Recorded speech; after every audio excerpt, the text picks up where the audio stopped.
तो चलिए अपने दूसरे वीडियो का स्टार्ट करते हैं। ठीक है, लेक्चर नंबर 2 का।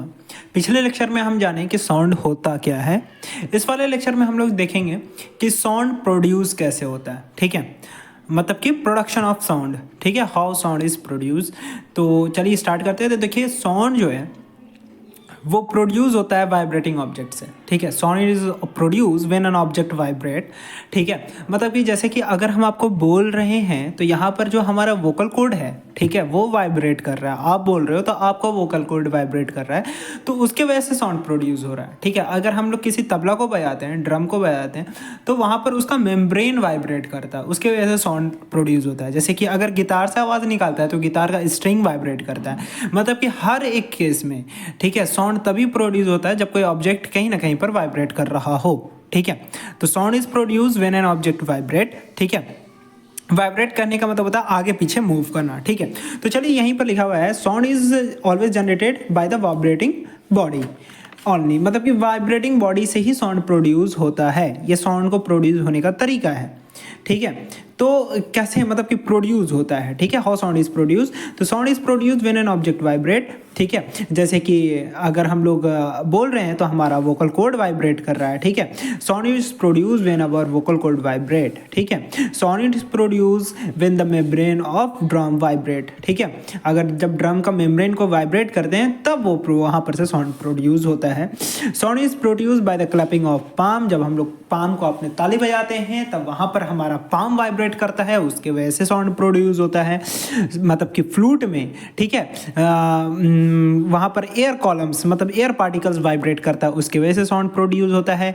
ठीक है, गिटार में जो है वो स्ट्रिंग वाइब्रेट करता है, उसके वजह से साउंड प्रोड्यूस होता है। Sound is produce by the vibration of tuning fork. और ट्यूनिंग फॉर्क, ठीक है, जब वो वाइब्रेट करता है तो वहाँ पर से साउंड प्रोड्यूस होता है। देखिए ट्यूनिंग फॉर्क है ना, ये फोटो में देखें, ट्यूनिंग फॉर्क है ये। ठीक है, इसको हम लोग क्या कहते हैं, ट्यूनिंग फॉर्क कहते हैं। ये वाइब्रेटिंग प्रॉन्ग्स हो गया, ये इसका हैंडल हो गया। जब हम लोग किसी चीज़ से, किसी रबर बॉल से, ठीक है, या पिथ बॉल है ये, ठीक है, तो पिथ बॉल से जब हम लोग किसी सी मतलब कि प्रॉन्ग को जब वाइब्रेट करवाते हैं तो यहाँ पर से साउंड प्रोड्यूस होता है by the vibration of prong. ये इसको हम लोग क्या कहते हैं, प्रॉन्ग कहते हैं। तो प्रॉन्ग के वाइब्रेशन से यहाँ पर साउंड प्रोड्यूस होता है। ठीक है, तो हम लोग जान चुके हैं, ठीक है, कि साउंड प्रोड्यूस कैसे होता है। तो sound is produce only and only when an object vibrate. ठीक है, अब हो सकता है कभी कभी वाइब्रेशन थोड़ा स्लो होता है। ठीक है, तो स्लो होता है जैसे कि हमारे हार्ट बीट का वाइब्रेशन। ठीक है, तो इसका जो साउंड होता है वो क्लियरली हम लोग सुन नहीं पाते। ठीक है, हम लोग अपने हार्ट बीट का कहाँ से आवाज़ सुन पाते हैं, या दूसरे का भी हार्ट बीट को सुन नहीं पाते।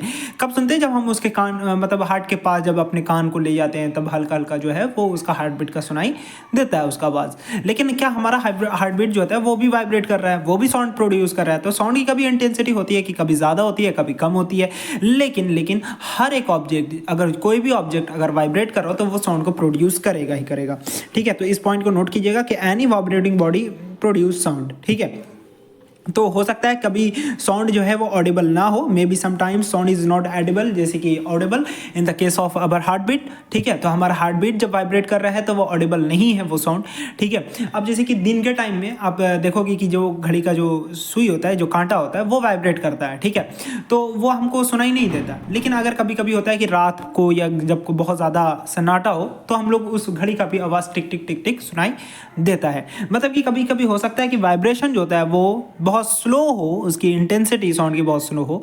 लेकिन ये बात को जानिएगा कि कोई भी अगर वाइब्रेटिंग बॉडी है तो वो साउंड को प्रोड्यूस करेगा, या तो उसका लाउडनेस ज़्यादा हो या तो कम हो, वो अलग बात है, लेकिन साउंड को प्रोड्यूस करेगा। ठीक है, हो सकता है कभी कभी वाइब्रेशन बहुत ज़्यादा फास्ट भी होता है, हमको वो क्लियरली दिखाई नहीं देता। ठीक है, इन the case of tuning fork उसका वाइब्रेशन बहुत ज़्यादा फास्ट होता है तो हमको उसका वाइब्रेशन दिखाई नहीं देता। तो देखने के लिए हम लोग चेक कर सकते हैं कि इस ट्यूनिंग फॉर्क को, ठीक है, इस वाले ट्यूनिंग फॉर्क को जब हम लोग इसको वाइब्रेट करेंगे तो पानी के पास जब लाएंगे तो ये पानी में जो है वो वाइब्रेशन उसका फील होता है। तो इस तरीके से हम लोग वाइब्रेशन चेक कर सकते हैं। ठीक है, तो हम लोग कह सकते हैं कि साउंड तभी प्रोड्यूस होता है जब कोई ऑब्जेक्ट वाइब्रेट कर रहा हो। मतलब कि हमारा दूसरा टॉपिक भी क्या हो गया, कंप्लीट हो गया, प्रोडक्शन ऑफ साउंड, की हाउ साउंड इज प्रोड्यूस। तो आपको पता चल गया कि साउंड प्रोड्यूस कैसे होता है। तो इन दो लेक्चर से हम लोग को ये पता चला कि साउंड होता क्या है। तो साउंड हम लोग जाने कि साउंड जो है वो एक तरीके का एनर्जी होता है। ठीक है, जिसकी वजह से हम किसी चीज़ को सुन पाते हैं। Sound is a form of energy which create sensation of hearing, ठीक है। और साउंड जो है वो laws of conservation of energy को फॉलो करता है, वो तो आपको पता ही है। अब हम लोग इस वीडियो से ये भी जान गए कि प्रोडक्शन ऑफ साउंड क्या है, ठीक है, साउंड कैसे प्रोड्यूस होता है। तो sound is produce when an object vibrate, ठीक है। हो सकता है कि कभी कभी वाइब्रेशन बहुत ज़्यादा स्लो हो, जिसकी वजह से हमको उसका साउंड सुनाई भी नहीं देता है, ठीक है। तो in the case of heart beat, और हो सकता है कभी कभी वाइब्रेशन बहुत ज़्यादा फास्ट हो in the case of tuning fork. तो उसके लिए चेक करने के लिए एक एग्जांपल भी है, ठीक है। उसका जो एग्जांपल है उसका एक शॉर्ट वीडियो जो है वो हम अपने मतलब इस वीडियो के लास्ट में ऐड कर देंगे, वो आप देख लीजिएगा, ठीक है। Thank you. Yes.